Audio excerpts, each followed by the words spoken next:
आंतरराष्ट्रीय स्तरावर सुद्धा पाकिस्तानला घेरण्यासाठी भारतानं जय्यत तयारी केली आहे। परराष्ट्र मंत्री सुषमा स्वराज यांनी चीनमधल्या बैठकीमध्ये भारताची बाजू मांडली। भारताची पाकिस्तान भोवती घेराबंदी, चीनचाही भारताला पाठिंबा,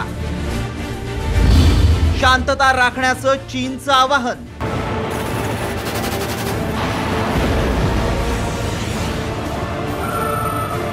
भारत आणि पाकिस्तान मधल्या तणावाच्या पार्श्वभूमीवर सध्याच्या घडीला पाकिस्तान सोबत त्यांचा अतिशय जवळचा मित्र चीनही नाही हे स्पष्ट होतंय।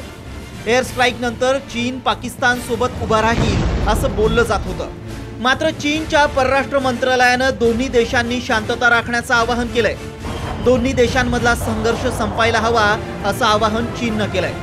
महत्त्वाचं म्हणजे चीनमध्ये पार पडलेल्या परराष्ट्र मंत्र्यांच्या बैठकीत भारतानं पाकिस्तानच्या कारवाईचा चांगला समाचार घेतला।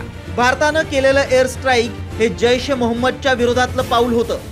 दहशतवादाविरोधात सगळ्यांनीच एकत्र येण्याची गरज आहे अशी भूमिकाही यावेळी परराष्ट्र मंत्री सुषमा स्वराज यांनी मांडली। Following the Pulwama terrorist attack, instead of taking seriously the calls by international community to act against Jaish-e-Mohammed and other terror groups based in Pakistan, Pakistan denied any knowledge of the attack and outrightly dismissed claims by Jaish-e-Mohammed.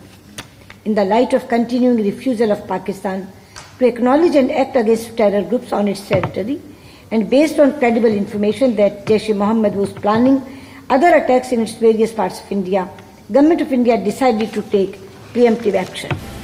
Pulwama हल्ल्यानंतर America, France, Russia सगळ्याच देशांनी आपण भारताच्या पाठीशी असल्याचं म्हटलंय। त्यानंतर चीन पाकिस्तानला पाठिंबा देईल असं बोललं जात होतं, मात्र चीननं सबुरीचा सल्ला देत अप्रत्यक्षपणे पाकिस्तानला आपण त्यांच्या पाठीशी नाही हाच संदेश दिलाय। ब्युरो रिपोर्ट, साम टीव्ही।